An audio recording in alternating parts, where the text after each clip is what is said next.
And importantly here, for the first time we acknowledge drought is not the only form of hardship.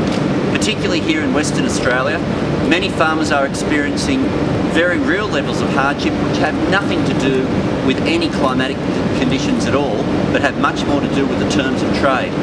Those forms of hardship get recognised for the first time under this trial. Business support used to be recognised in two ways. When a declaration was in place, you would be eligible for either an interest rate subsidy or for an exit package.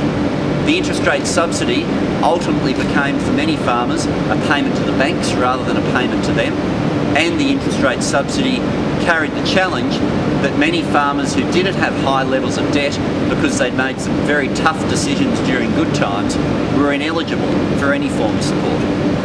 Under the trial, when times are good and therefore there are no declarations in place and therefore none of this business support would be available, government is not vacating the field. Farmers will be, and this is jointly with the WA government, will be in a situation where they are able to undertake the development of a strategic plan for their property. Under that strategic plan, which will be professionally assisted, but the contents of it are not determined by government, they are determined by the farmer. None of this compromises that essential principle that the person who knows best what to do on the property is the person who manages the land themselves, the farmer running that farm business. Having developed that strategic plan, the farmer is then faced with a choice. They can, if they wish, access an exit package, which unlike EC, is available during the good times when the farm business has a higher value anyway. But an exit package of $170,000, $20,000 of which is to help with the transition of moving out, becomes available. They can choose either that path. If they choose to leave, we will help them leave with dignity. If they choose to stay, we will help them prepare for the future. Grants of $60,000 will be available for the implementation of that farm plan.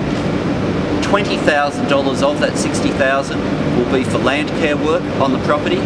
The remaining $40,000 will be for the development of the improvement of the farm business in line with the strategic plan that has been developed. While this is only a pilot and being checked after 12 months, can I say, if this program were to be run out nationally, it would result in the biggest government investment on farm in farm businesses ever in the history of Australia. That's how we're changing to preparation for business support. Finally, community and social support is critical here. Farms are not the only part of regional communities that suffer during times of hardship. When the farms face a tough period, so do the regional businesses, the people in the town, and there are very significant mental health challenges which communities in the country have been battling with for a very long period of time. It's not only an economic issue.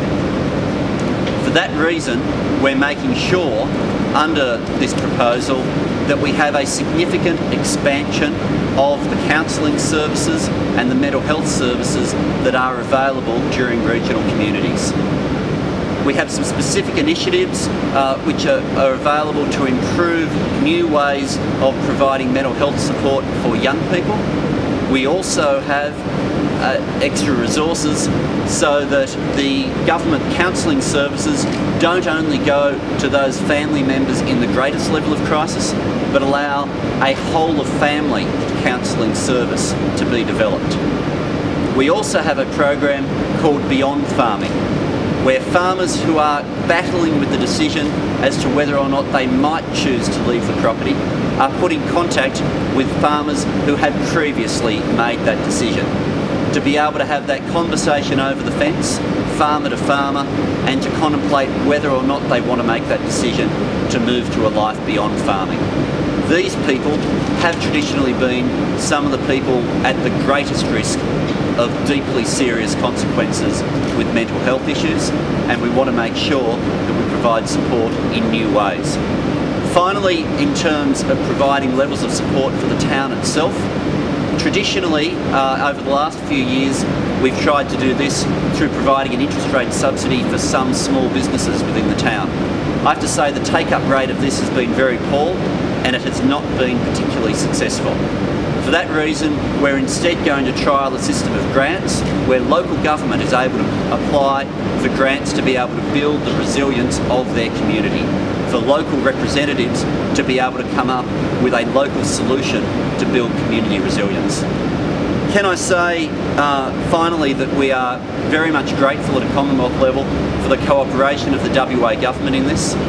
The idea of a trial in Western Australia was a suggestion brought to us by the WA government, a suggestion made himself by Terry Redman as the Minister for Agriculture here.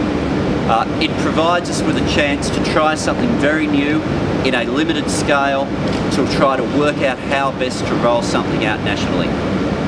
Some months ago, the National Farmers Federation put forward a number of points for reform. You'll find the process that we have embarked on very closely mirrors many of those points for reform, and after 12 months we have an opportunity to be able to look at how that's worked and how that can be fine-tuned.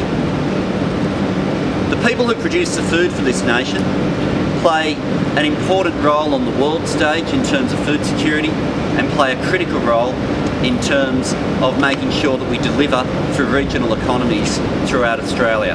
They provide jobs in many parts of the country, not just in country areas, but right through to the sorts of jobs that are surrounding us here in the grains industry.